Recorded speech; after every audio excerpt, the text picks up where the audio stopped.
Hello, hello, hello, everybody. Thank you ever so much for joining us on another Mental Health Warriors show with myself, Claire Wilding, the Reboot Catalyst. I'm going to be joined by a very special guest here today.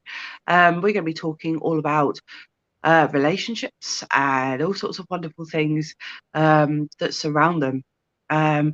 So with that being said, we will be seeing you very, very shortly. See you soon.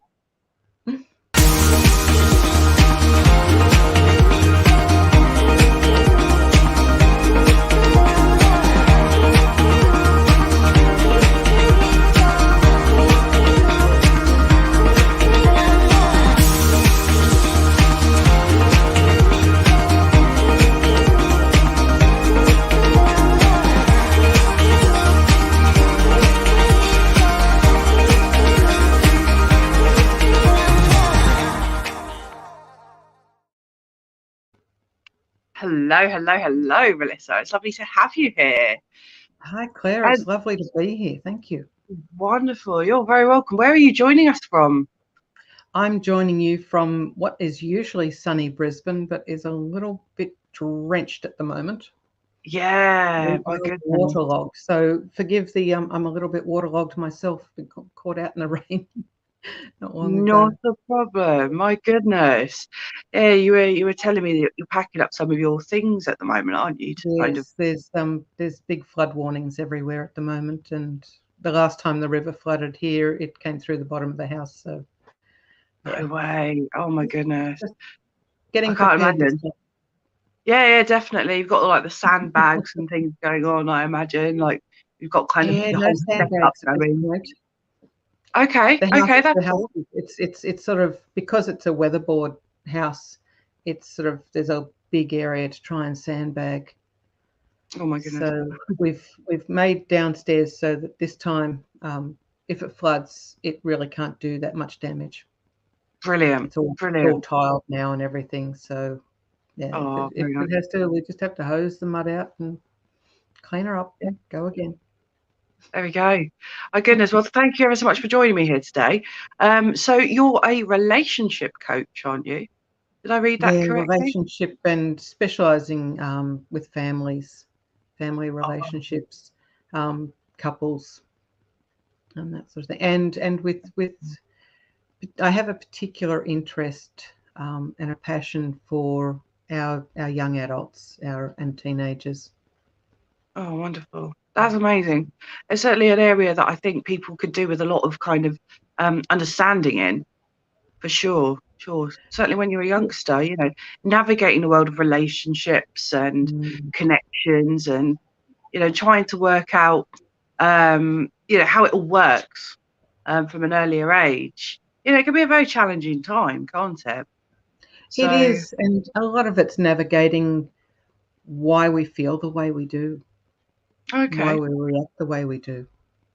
that's cool. And when we start to understand where that's coming from and the impact um, us as parents can have on our children Yeah. unknowingly, unwittingly. Most parents are out there doing their level best. And I know I fell into that category myself. I Mm, had this picture perfect way of the way I wanted to raise my children, and yeah. I was able to do that to a degree, but there were times when I was struggling to manage my own emotions and they Mm, would spill over onto my children. And that hurt mm, me knowing that that was happening and that wasn't how I wanted it, but I didn't know how to stop it. yeah. Yeah. Fantastic. Did you eventually get to a point where you were able to um manage that area a bit better? Did it take a lot of Yeah, self-learning? it's all starts with awareness. When you start Yeah. to identify where these feelings have come from and Mm, why certain things trigger you, and you yeah. do some work around healing that and become aware of, okay, well, this is triggering me, but that's got nothing to do with my current situation. Yeah. And we're able to, you know, with time and practice and assistance, Mm, we're able to bring a pause in from the time there's the trigger Yeah. to the time. Instead of reacting, we can pause and then choose a better response. I love that. And I love the way you've put that as well, because I think that's something that's incredibly important when it comes to, certainly in terms of heightened emotional situations. If you, like you say, you can take that pause, take that step back and respond in a way that is perhaps a little bit more helpful to the situation than it would be to give it an emotional reaction. Yeah. You know, step back and go, hang on. Yeah. Exactly. I think that's where a lot of us have grown up, with that instinctive reaction to something. Yeah. Something will, and you sort of go, well, that just got blown up out of proportion. I don't really know what happened there. I don't know how to pull that back. I don't know how to change that. Yeah. Because it just keeps happening. You sort of loop in that. It's a constant looping that we're doing, and it's starting to help identify where that loop has started, where it's initiated, and how to break it, and how to heal. Like, because every single person on the planet, pretty much, and I'm saying pretty much short of maybe the Dalai Lama, and you know, maybe one or two others, I'm not sure, have what we call mother wounds, and it's not just a mother wound, it's wounds from any of our big people when we're growing up. And that, so it's a lot of it starts there. And it's funny because most people will go, well, no, my childhood was great. And yet maybe, most of it was. But there are things that, as an adult, I know myself, I could rationalize something, I could intellectualize something that happened to me as a child, a simple word. And I go, well, that wasn't that bad. Why does that still, why does that still hurt so much when I think about that? Yeah. Then I've, through the study and the research that I've done, and there's so much research out there now in this, that in that those ages from 0 to 7, we are sponges, and we're actually absorbing things into the body rather than into the mind so much. We're actually absorbing these experiences that we have, and we're holding those emotions and feelings in our bodies. Yeah. Because up until the age of 6 or 7, children don't have access to the ability to be reflective or have those analytical skills that older children and adults have. And so everything's about them, and it means something, sort of, it's finite about them. For instance, just one example for me was my mother, when I was probably 5 or 6 years old, called me pig-headed. Wow. And, as an adult, I'm going, well, yeah, there's a lot of worse things she probably could have called me, and I probably was being stubborn. Because I'm not sure what pig-headed means over there, but here in Australia, like, pig-headed is, we're being stubborn. We're standing on our digs. We don't want to do what. Yeah. I would say that. Yeah. And so I probably was being, somewhat resistant. And yet, to me, to be at that age, to be called pig-headed, I took that on to mean that what I wanted wasn't right, that Mum didn't love me in that moment, that I wasn't lovable, standing up for what I wanted. Yeah. And those small things, they seem so insignificant. But when you get to 57 years old, 56, 55, 56, any age after, teenage years pretty much, and you realize that still stings. I can imagine it does. Yeah, I can totally imagine that. And as an adult, you go, well, why does that sting? But it's that the child inside that was wounded, and that still, I had it up here. I sorted it out up here. I couldn't sort it out in my heart. Oh, wow. Very powerful stuff, isn't it? Certainly when it comes to, it goes into a lot of things, doesn't it? When you're young, you form a bit of an idea around your identity, don't you? And as you were saying, Yeah. when you're younger, that comes in a bit later on, but you also take on those experiences, the things that you've heard, seen, felt, and you begin to sort of form this narration around what life is, don't you? Mm-hmm. And if you have Absolutely. troublesome relationships, I know people can have some incredibly tempestuous relationships, at any form, at any part of life. But if that's all you've known as a young person, and you're in an environment that's not very welcoming to self speech, Mm. hang on a minute, I'm not comfortable with this, that kind of thing, then that can be incredibly damaging. And it can be very, very difficult for someone to have sort of the courage to speak up, can't it? And if it comes to things like, Absolutely. if it comes to things like, you know, forming relationships later on, you realise, or the person will eventually realise, that it has to start somewhere. You've had problems with the relationships earlier on. That's going to form your understanding of what relationships should be, isn't it? So Yeah, absolutely. where do you think, like, I think personally that there's always an opportunity for people to sit down and go, hang on, I don't want that to be like that anymore. But where would you say the pivotal point was, and what age were you at when you finally sort of shifted your mindset? For me, it wasn't one of those light bulb moments like Yeah. it is for some. For me, Mm, it was a slow burn. It was something that I identified as, at least as a teenager, of all mm, I ever wanted out of life.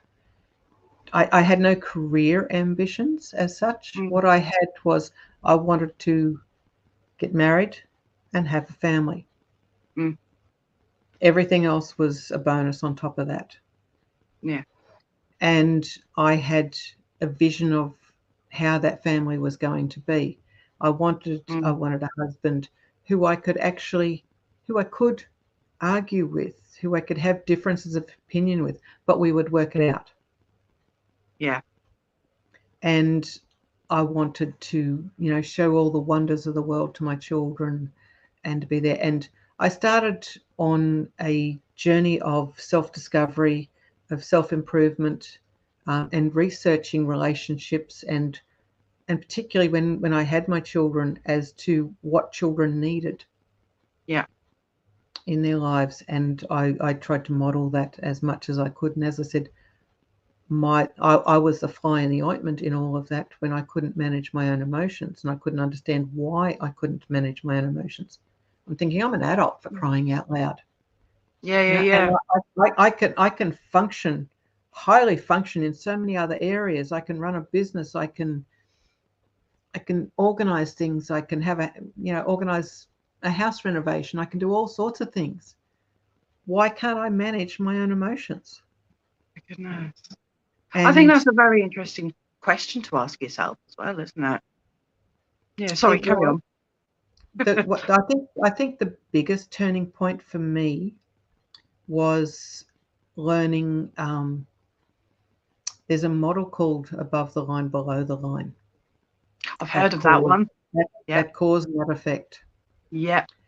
And when I first heard that I was responsible for Mm, everything that happened to me, and it was mm, it was couched that way, I'm going, "What are you talking about?"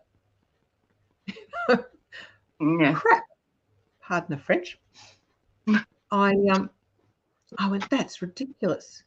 And I'd experienced some workplace bullying, and that really did a number on me, I've got to admit, because Mm, I've always been one of those people who, always tried to be helpful, be mm, cooperative, be able to work with people and encourage others. And yeah, I had a very, very interesting experience through the bullying. And mm. then when I heard that, I'm going, well, how can I be responsible for what happened, for what that other person did? Yeah. And then what it came down to was, I can't control what anyone else does. What Mm-mm. I can control is how I respond to that. and what I 100%. allow that to mean about me. Yeah, and that in itself, that entire statement, is where I think people can begin to be conscious of, you know, if there's something that they're uncomfortable with, where is the behaviour stemming from? Where's the behaviour coming from? If it's yourself, then you can do some introspection and take some time to do something about it. However, if it's someone else, that's on them, not something you really need to spend an awful lot of time around, because it's not you that's doing it. But Exactly. obviously, in terms of excuse me, in terms of how these things can transpire, you know, what would you say to someone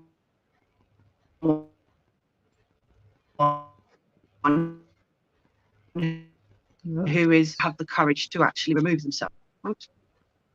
Sorry, I missed that, Claire. I think our internet just had a bit of a hiccup. What was that question? No, that's again, okay. if you could repeat that?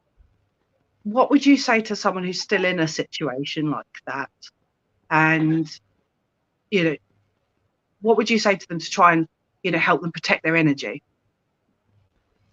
In which situation exactly were we talking about? I might have missed that. Oh, you missed the whole thing. No, that's okay. Sorry. No, it's all right. If someone's still in a toxic sort of work situation, right, what sort of thing would you say to them in order to protect them in that moment? Because, of course, these things can have repercussions for people. You know, people can Absolutely. spread toxicity around and all sorts of stuff. But what would you say to a person who is experiencing that now in what to do? I guess for somebody who's experiencing that now, the most empowering thing that they can do is to take responsibility for how they react and respond to Yeah. what's happening.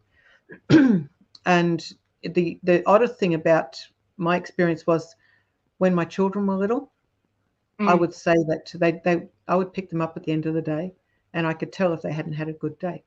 They would hop into the car, and they'd say, you know, so and so was picking on me today. They were getting bullied, and my Yeah. first question was always to them: did you do anything that could have made them upset with you and want to hurt you or do that? And if the answer was no, which 9 times out of 10 it was, I say, well, it's not about you. It's about what's going on for that other person. And so that my children could see that it didn't mean something about them. And yet I could tell them that. And I say, well, maybe that person actually needs a friend. Maybe you could, you know, you could see them tomorrow and see if you don't know what's going on for them. You don't know whether they're having trouble at home, whether they're having trouble with teachers, whether they're having, you know, what's causing them to want to lash out. And yet I couldn't apply that. I did apply it to myself to some degree. And this is where, when you're in a situation like that, we went through mediation. Nice. And it wasn't helpful, I've got to admit, in my case. Okay. It didn't resolve the issue at all. It left me feeling even more like a victim, which and that was me being at effect. I was completely below the line in that, taking on that whole victim role, because I was allowing it to mean something about me. I'd started to question everything about myself. In that case, I think there comes a time where you can take responsibility for your own actions. Yeah. You can talk to the relevant superiors and that who can do something about it. If that can't change, if that doesn't change through that, then you have to make a decision as to whether or not you need to remove yourself from that situation. Yeah. Because some situations, unless the others are willing to work with you and look at different ways of doing things, you can't change what they're going. You can't make them do something. No, not at all. And It's about so them it's taking and accountability, isn't that it? is where it's all about taking accountability for yourself, Yeah. and getting talking to somebody, having that's where coaching. It's the most beautiful experience, being able to talk to somebody and have them ask questions, and just get them to, get you thinking about, okay, well, what if I allowed that to mean about me? Is that true? Mm, No, that's not true. So gives you a whole different way of looking at it, that's and completely. then it really empowers you to be able to go, okay, well, these are the decisions I need to make. Yeah. I either accept what's happening here and work out ways that we can work together that's acceptable to both of us, or something else needs to change. You can only do the best you can do, Yeah, of course and you can. do your best to work to find resolutions. Yeah. And I love that. Yeah, I think it's like the truth checking, isn't it? If you check in with yourself and you say, well, what's being portrayed about me? Is that really true? And if the answer to it is no, then you have to think, can you trust that person's perception? Can you trust that person's judgment? And if you can't, and you turn that back and say, well, if I can't trust my perception, if I can't trust my judgment, would I change something about it? Would I make the Yeah, changes that I need to make in order to help me make better decisions? Well, that person, you flip it around again, if you're in a situation with someone whose judgment you can't trust, or whose behavior you can't accept, admittedly, like you said, Melissa, the best thing is to remove yourself, because you're not going to change that situation. Sometimes it's better to completely remove yourself and say, I'm not willing to accept that. I need to make decisions that are right for me. I believe this is the right decision. And, carry on your story. But yeah, you should never stay in a situation where the wrong things are being portrayed, and, the wrong judgments are being made by the person who's supposed to be, you're supposed to depend on. That that's just uncomfortable for everyone, isn't it? mhm. It is, and I love what you're saying, Claire. And it brings there's a couple of things in there that we can unpack too, with Yeah. perception to start Yeah. with, Yeah. is what becomes really clear when you start to look into it, is we all have our different version of reality. Yeah, we do. I can look at, say, the plant behind me and go, gee, I love that plant. And someone else could look at that and go, ew, Yeah. I like ferns, Sure. or what are you doing with a plant inside the house? Yuck. And so it's, and it's asking somebody, well, what does anger mean to you? What does Yeah. love mean to you? Like, we all think, okay, well, anger. Well, one person might think anger is throwing a chair across the room. Another Mm, person might be saying, "You damn thing." mm, Like, which a prime example. My one of my teachers from high school, when he was a child, he related the story of they weren't allowed to swear in the house, and his mm. sister had been particularly nasty to him. He said, "Mum, mum, mum, please let me swear at her just once." Just once. And she said, "You damn thing." And that was him expressing his anger. And Better so out it's sometimes. it's relative to everyone's experience is going to color everything slightly differently for them. Yeah. True. And it's like, I remember my brother, for instance, overhearing him talking to his builder, and his builder Mm, says, it's going to be done to a really high standard. And he said, well, is that your high standard or is that my high standard? yeah. There you go. That's another one.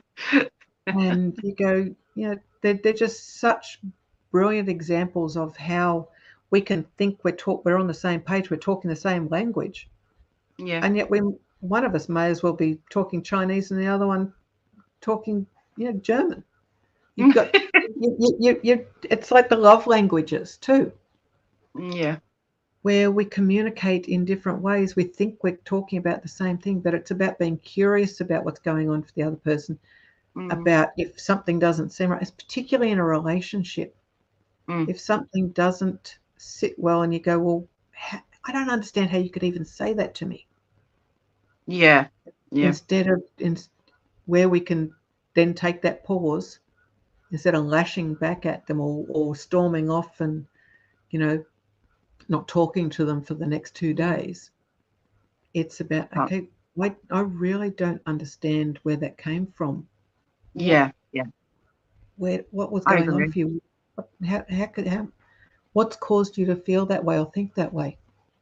And start those conversations. But it's about getting to the point where we're okay with just being able to stop and go, all right, that didn't feel good. I don't like that. What's going on for me? What's going on for them? And opening up those conversations. But it's also about, and that's where we don't know what the other person, particularly if you're in a couple, where what somebody else's childhood's been like compared to yours, which can change how your whole world view, how you view everything. And most of us don't stop to actually explore that before we get into a relationship. What are your values? It's true. I also found when I was reviewing, the kind of relationships I found myself attracting, where does it start? What have I come to accepting that is unacceptable? And what areas of my life did I have to be a bit more upfronted and say, I'm actually not happy about that. And it does start, surprisingly, with having more grown-up conversations with whoever your lead role model is. And, telling them on your terms, actually, I don't like the way you speak to me sometimes, or I don't like the way you do that sometimes. If you can have those conversations in a grown-up fashion without losing your temper, jumping all over the place. Sorry. Then scared me. But if you can have those conversations calmly, then you will realise quite how much you can actually change about a situation. I've often found when someone's lost their temper, I immediately lose respect for them. Immediately. Because I don't feel that the way that they're communicating is appropriate. So I'm a kind of, right, we're going to walk away and come back and have a calm, sensible conversation. You can't calm down. I'm not having a conversation with you, because I don't feel that's an effective form of communication. You're shouting, you're blustering, blah, blah, blah. I'm just not going to listen. I'm sorry. I can't comprehend what you're trying to say if you're because you can't have those conversations when you're emotionally flooded like that. When you're so your emotions are so heightened, you can't have a rational conversation. You start thinking with the lizard brain. This is fight, flight, or freeze.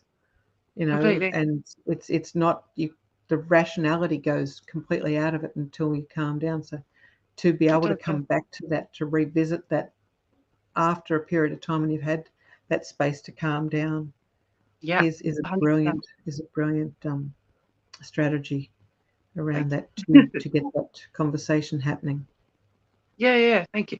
And the thing about it is that I realise I end up surrounding myself with people who are good communicators, people who are emotionally intelligent, and things like that, and they are able to take a step back and say, do you know what, actually, sorry, I didn't deal with that situation very well, I apologise, and you can have a conversation from that point.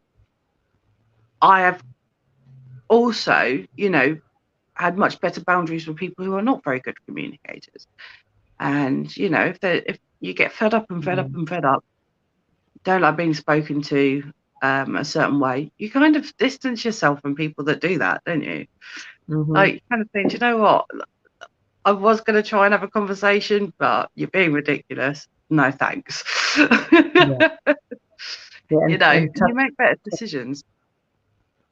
touching on Yeah. boundaries there, like that is such a big topic in itself, as to, It is. you know, the types of boundaries we have. We have different boundaries with different people, Yeah, we do. because we'll have our inner circle, who, the ones we keep really close to us, and we might have slightly more flexible boundaries with them. And then we might Yeah. have, you know, another circle of people, our friends, and that we socialize with, and there might be different boundaries for those. There can be very hard boundaries on certain things, and then some boundaries might be that little bit flexible. We go, okay, give that a little bit of play, but no, that's far enough, Yeah. and Yeah. that sort of thing. But it's also about learning when we're actually abandoning ourselves to Mm, keep someone else happy, to make someone else happy. And, you know, it's, they're upset, so I'm going to shut down my emotions so that they don't stay upset, and things like that. That can happen so often, where so many of us grow up in that it's not okay to cry. You know, stop crying. It's okay. It's going to be okay. mm, Just stop crying. Or, yeah. you know, the old, you know, cup of cement, harden up. What's wrong with you? And boys don't cry, and boys don't do that, and girls don't do that. And we're given all these messages, and it's not that anyone has been meaning to harm us in doing that. Mm, It comes down from generation to generation to generation. It's accepted behavior. It was like smacking was accepted behavior for generations, and then we started to realize just what that was starting to do. And mm, even in that, there's been resistance around that. And, you know, there's still the old school thing: give them a good whack and they'll learn, they'll never do it again. And mm. I know with my own children, I was still of the opinion at the beginning was, yeah, a good tap on the backside wasn't going to hurt them too much, until I realized that, how do I tell my children that they can't hit each other when the other one's done something that they perceive as naughty, and yet mummy can do it? Yeah, there you go. Double You know, standards. Yeah. it didn't make any sense to me. And so I had to rethink that myself, Yeah. just rationalizing that. But it's, yeah, and then there's so many roles that we grow up learning to play, depending on what our parents were like. Do we Mm, have to, you know, be the good girl, be the good boy, to make sure that, you know, we got in good with dad or with mum, and that? Or do we just have to stay quiet and stay, you know, children should be seen and not heard? What sort of roles do we grow up playing? And then mm. we carry on those roles as adults. Yeah. And sometimes you get into those relationships where one person is much more forthright, and the other person's going, oh, okay, I'm not sure how to handle this. I'm just going to, you know, do what I need to do to keep the peace, and I'll just make sure that they're happy. I want to keep them happy. I love them. I want them happy. But then you abandon yourself to do so. Yeah. Your needs, your wants don't matter as much as theirs do, and yet they actually do. They matter very, very much. We do. It's that whole self-care. We've got to fill our own cup first. Well, excuse me. Yeah, they do complete. And I think when you look at it that way, you know, it's acceptable for one person to do one thing. One person, it's not acceptable for them to do that. It's that double standard that you have. It is also, Mm. you know, it's it's also another way of saying, you know, this is how we deal with this situation. Um, but your feelings aren't mattering. No, feelings don't come into it. You've done wrong, whatever. But that in turn can really, really change the narration inside someone's head. Mm-hmm. Um, you know, feelings don't come into it. Feelings are not important. then imagine how they deal with life moving forward. Oh, it's not about feelings, you've done wrong. Like, there's suddenly a whole level of empathy that's being missing there, Yes. isn't there?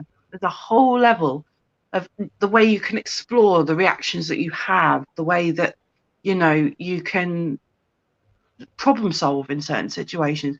The way you've always done it may not be the most appropriate way. And I think a lot of things like that come into it, don't they? Certainly from the lessons we learn when we're younger to, the way that I've seen other people do it, that must be the way that it's done, to, hang on a minute, that doesn't work in every situation. What do I have to do instead? What's a more appropriate response? And having those questions at each point as well, being able to introspect and say, I probably shouldn't have said it like that. Probably shouldn't have done that in that moment. Whoops, I've done something wrong. I need to apologize so we can better build that relationship moving forward. Yeah. But I've seen people over the years who are incredibly dismissive. Incredibly dismissive. I don't like something you've done. I don't want to talk to you anymore. Like, okay, can we not talk about it? No, I don't want to talk to you anymore. I'm like, so you don't want to solve this problem then? You just want to make a big thing out of it and that's it done. And just shut it down. Yeah, that doesn't make sense to me because I'm a communicator. But then there have been situations where I've found myself on the other end of things, and there is absolutely no point in trying to talk to this person. They are not listening to me. So it's balance, isn't it? And it's working out what the appropriate response is for the appropriate situation. But don't dismiss another person's feelings because you are just there to make a big scene and then do one. That's when the walls start to build and you're just butting yeah, heads and nobody's going to. It's a lose-lose situation, that one. it is. In the long run. What some better ways of handling things like that?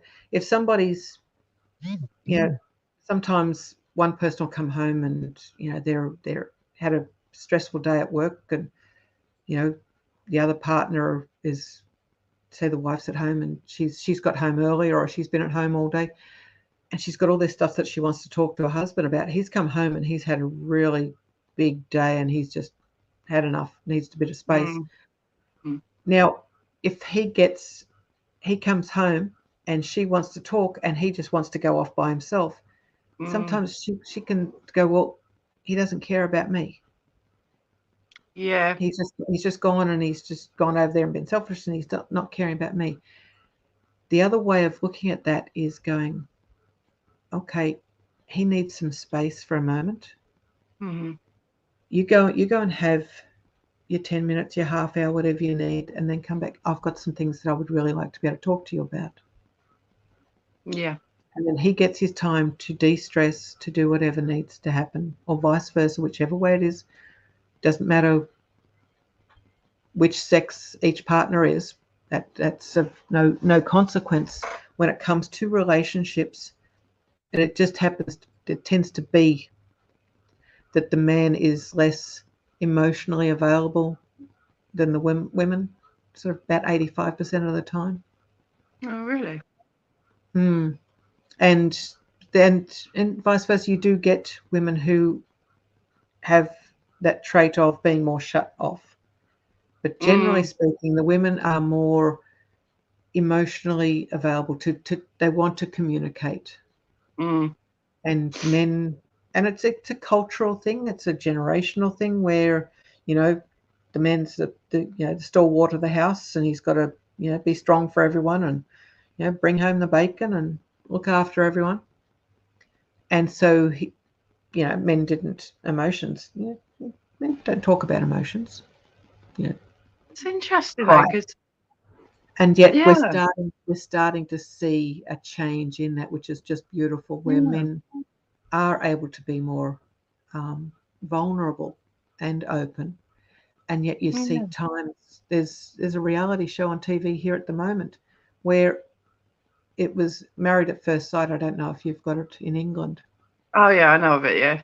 Yeah, so it's an experiment, and it's a fascinating study for me in watching what happens, because there's one chap there who was being very vulnerable on their honeymoon Mm. and expressing what was going on for him, and the fears he had and Mm. the concerns he had, and his wife was, what are you doing? She shut him down majorly. He was a wimp. How could you? What are you talking about? You're a man. You don't talk about that stuff. Stop it. And she got Wow. really, really angry with him. And so it's about then exploring for her, well, what is it that's happened that's caused her to feel that she needed someone strong. She was Mm. outsourcing her need for certainty to Mm. him. And that's where we come into our core needs. We all True. have, there's the 6 core needs of certainty, and that Mm. was where she needed the certainty that he had it all together. She didn't want him, being showing any signs of vulnerability or weakness, which Yeah. it's so not. Vulnerability is actually one of the greatest strengths we can have. Yeah, But definitely. and certainty covers things like comfort and security, Mm. and that, and uncertainty, which is variety, challenge. We all need that, because without that we don't grow. Yeah, You yeah, know, absolutely. we don't. If everything was perfect and we just sat around all day and didn't have to worry about anything, we never grow. We'd never evolve. And then there's significance and need for significance, and so we need to Mm. know we matter. And some Mm. people have, they've grown up with a greater need for proving themselves, and then you start to unpack where that's come from. Mm. Have they not Yeah. felt they've mattered, so they need to show up and actually, go, I'm the king of the mountain, look at me. Yeah. Whereas, and that can be from not feeling they've mattered, or can be from just a very competitive um, personality. Then there's the need for connection and love, No, and we all have those. Those are the 4 core needs of the personality. that's And brilliant. so, unless those needs are, we can fulfill those needs in ourselves when we Mm. learn how. And until we can do that, we're going to outsource that to other people, and then human beings, being as they are going to let us down, and then we're going to feel Mm. hurt because of that. Yeah. And then the other 2 needs are the needs of this, what they call the needs of the spirit, of growth and contribution, Mm. of learning, Definitely. and of being able to give back. But until we meet those first 4 needs, which are our very basic needs, it's like Maslow's hierarchy of needs I almost. was going to say It, that. it, Yeah, I was it, going to it, say it, that. it all ties in together, where we need It does. that security, but we need the variety, we need the adventure in our lives. And Yeah, we it do. needs to be done in a resourceful way. Some people, if that need's not being met, they're going to try and meet it unresourcefully. It's like teenagers going out and stealing a car, or trying drugs or drinking and things like that. They're going to look for those ways of meeting that need for adventure and Mm. challenge in some way. So where we can try and guide them in resourceful ways, of ways that are going to be safe and still meet that need. So beautifully put. We've had a comment from Gloria. I'm not entirely sure what you mean by this, Gloria. But it says it's reassuring to know that your helicopter pilot is guided by his vulnerabilities. I'm not entirely sure whether you No. Could mean, you give us a little more information, Gloria? Would that be okay? yeah, but I think it's interesting because going back to what we were speaking about before, with men showing vulnerability, I've been in a lot of situations where I've met a lot of soft men. you know, I've worked in healthcare. I've worked in, you know, social services in the past, and all sorts of things. And it makes me think, like, even though this whole facade of being a man, being strong, this, that, and the other, is still around, I think we also need to give men credit and say there are some really, really kind-hearted, softer sort of men out there who genuinely do almost encompass this kind of what do I want, image of, you know, words, sorry, they're escaping me. It's being vulnerable, isn't it? You know, they're the kind of people you can go up to and be like, "Oh, actually, I'm feeling a bit stressed at the moment," and you feel like you're safe to talk to them about that. Yeah. You know, it's important to be a safe person. Yeah. Yeah, and I would say that, you know, there are still examples of men out there who are very good at this, you Oh, know. absolutely. Yeah, even though there is this whole bravado, you know, you're a man, you don't do emotions. There are a lot of men out there that do. A lot of them. They're very, very kind, warm-hearted people. And So generally speaking, the ones that do will have much stronger relationships. yeah, I think a lot of them are married. More connected. Yeah. Yeah, but it does show, and emotional intelligence is a real key concept for a lot of types of relationship. You know, you think, like we were going back to talking to friends, different friendship groups, different relationships that you have in your life.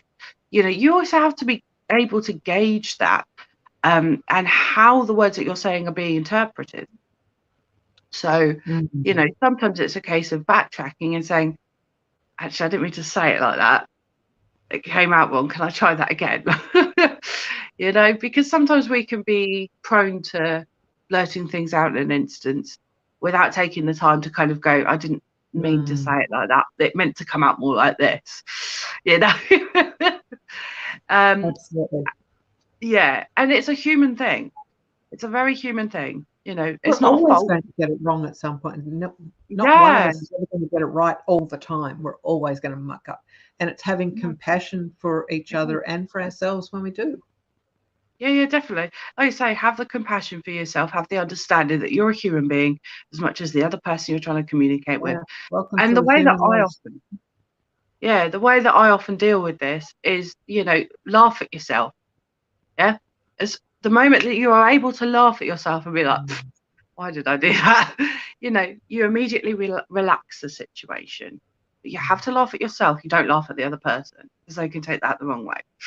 You know, if you're dealing with someone who's in a heightened emotional state, if they are sad, laughing's not the most appropriate response.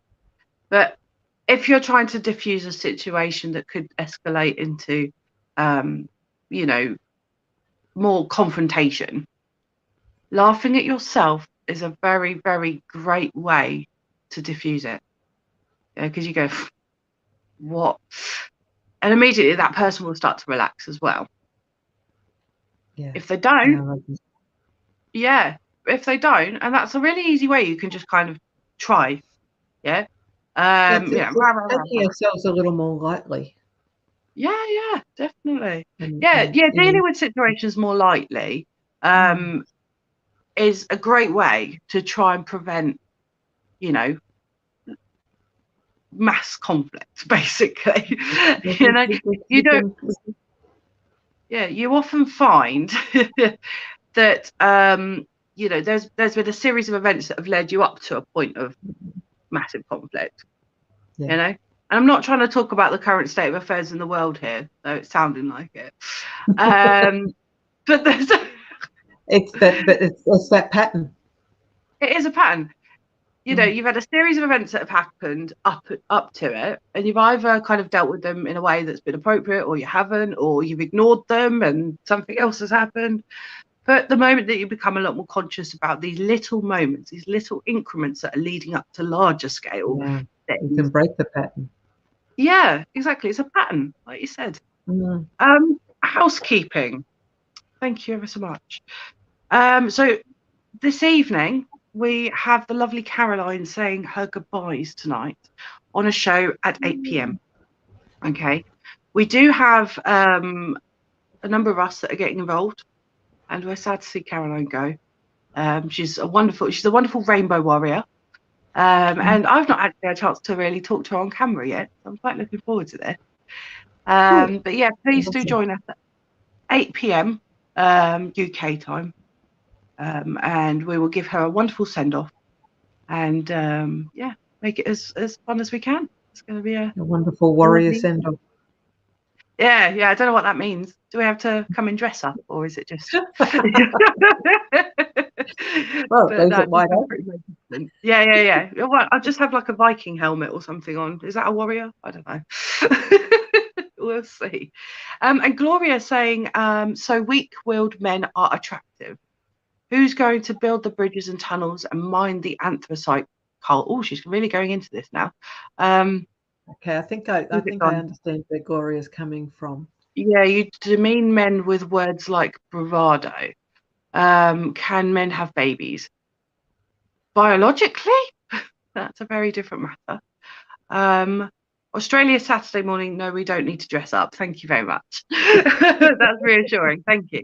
Yeah, I think Gloria's gone into this a little bit more now, hasn't she? Shall we try and round this off with a little bit more about you know, how we would say that, you know, dealing with Gloria's particular situation? Well, I think what comes up for me there, Claire, is that where I see a man being vulnerable does not diminish his strength at all. It actually is a strength for him. Where people say, and I noticed Gloria used the term weak-willed. Now, you can have people, whether they be male or female, who are, you know, when we talked before about being above the line or below the line, at cause or at effect, like for somebody who's at effect, who's embodying that victim mentality, they will come across more as weak-willed.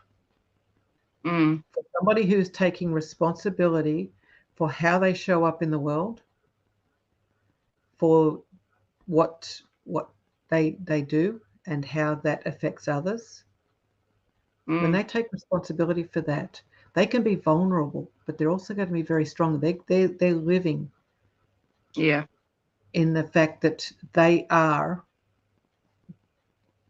nobody else is responsible for what's happening to them. They're responsible for it, so they can show up and they can be there for others. They're not expecting others to be there to prop them up. I think, yeah, it's interesting, isn't it? Because there's cultural ways of dealing with things as well, of course, and we're not taking away from that. Well, we didn't even get to talk about cultural. Cultural things. There are so many other things that come up in culture that, you know, we don't all have the same experience of. Yeah. And I would say there are some very interesting things going on in the comments at the moment. And I think, to be honest, everybody, we are going into some very different topics here. We need to try and stick to what we were talking about, I'm afraid, because we've only got about 5 minutes left. So we need to try and keep this focused. But thank you ever so much for joining in with that very interesting discussion you have going on there in the comments. So I would say, yeah, here's an example. Okay, random example, obviously. You know, let's say you've had some sad news in the family. Okay, an example of someone who is a not particularly emotional person would be, right, well, what can I do? What can I do to help this situation in a task sort of oriented way? An emotional person will be empathetic with you and will say, is there anything that I can support you with? For instance, you know, do you want a hug? I understand this is difficult for you right now. It doesn't mean they're weak. It means they're empathetic. They're able to recognize pain in others and respond with something. You know, I don't think empathy is a weakness whatsoever. I think empathy is an incredible tool that we have at our human disposal that can be used in many different ways to understand others, to get others' point of views, to, you know, show that we actually we can step in that person's shoes emotionally and be with them, present in that moment. I don't think, if in any way, you know, you said we've had a loss in the family, but, you know, don't cry. That's another response, but it's also not giving that person the space that they need to deal with the emotion, how they might feel works for them. Yeah. And one of the things that research has shown quite clearly is that when we suppress those emotions, they actually build up inside and they don't go away Yeah. until we're allowed to express them and actually move through them. If we're allowed to cry or express an emotion, whether it be anger, sadness, whatever, it goes through the body quite quickly and releases. Yeah, it does. It's a relief, isn't it? And Give a little it cry. is. It's amazing how quickly and it's all different levels of emotion too, how quickly it will go through. Mm. But when I first tried this, my partner thought I was completely nuts because I said to him, we're driving out, and I was upset with him, and it triggered some feelings in me, and I said, and I thought, I'm going to try this. So I said, I just need to cry for a minute. And he sort of looked at me, and I sat there, and I'm driving, and I've driven about a kilometre up the road, a mile up the road, and all of a sudden I started laughing. And he went, she's completely lost the plot. But what had happened was that emotion had gone and I couldn't access it anymore. I thought, oh my goodness, it is the most amazing.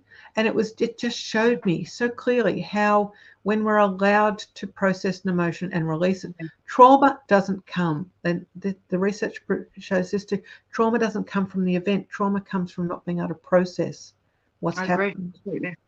Yeah. And there when are we're so many allowed ways. to process it, then we can release it. Yeah, there are so many ways that people then later on try and tap into those emotions. But like you say, if you're able to kind of process it in a way that either lets it out and, you know, process it and it's done, fantastic. You can go on having a nice rest of your day because you've had a little bit of a cry.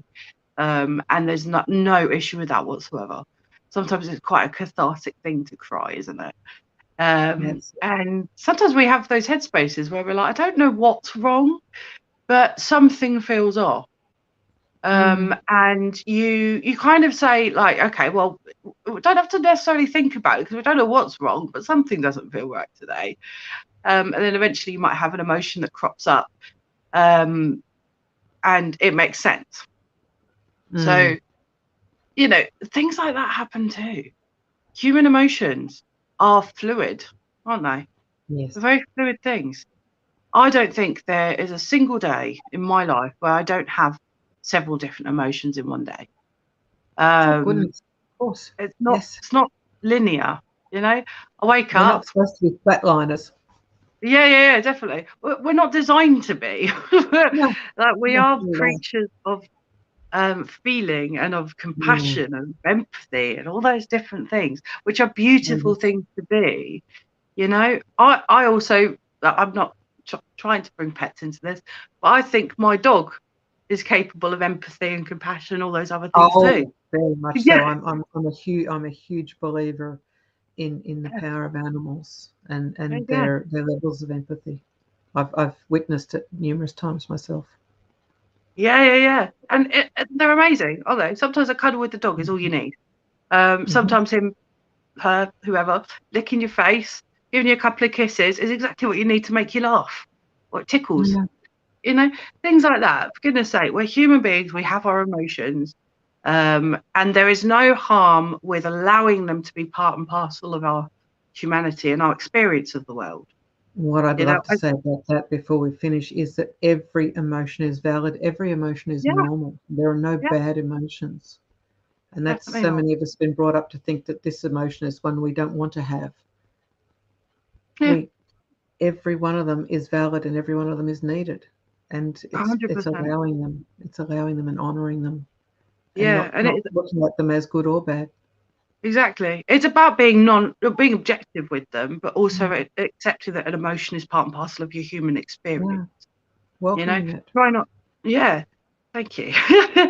Okay, well, what we're going to do, we're going to end the video very shortly. Thank you all again for your very interesting conversations.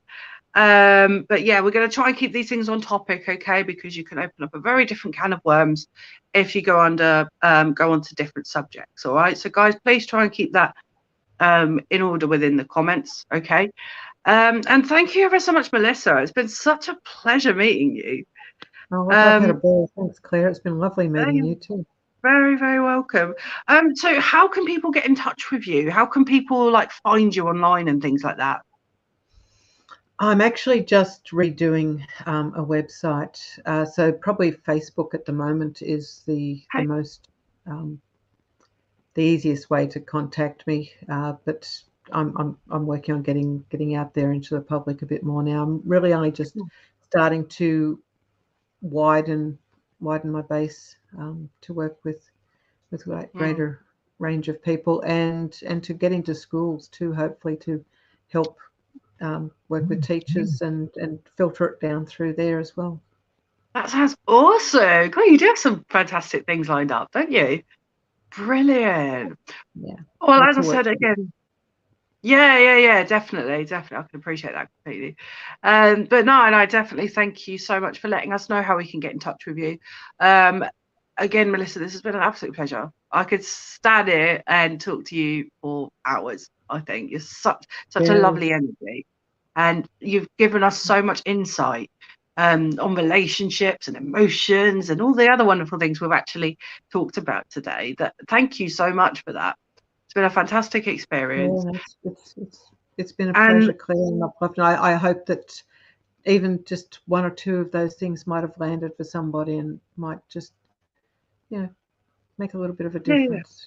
Never know how the ripple effect goes. All we can hope for, really, isn't it? Just try and make a difference somehow. It's all about. Fantastic. If you stay around just after I finish the video, I'm going to end the recording, and I'll check in with you very shortly. Thanks. Bye, everyone. Thank you. Bye, everyone. Bye.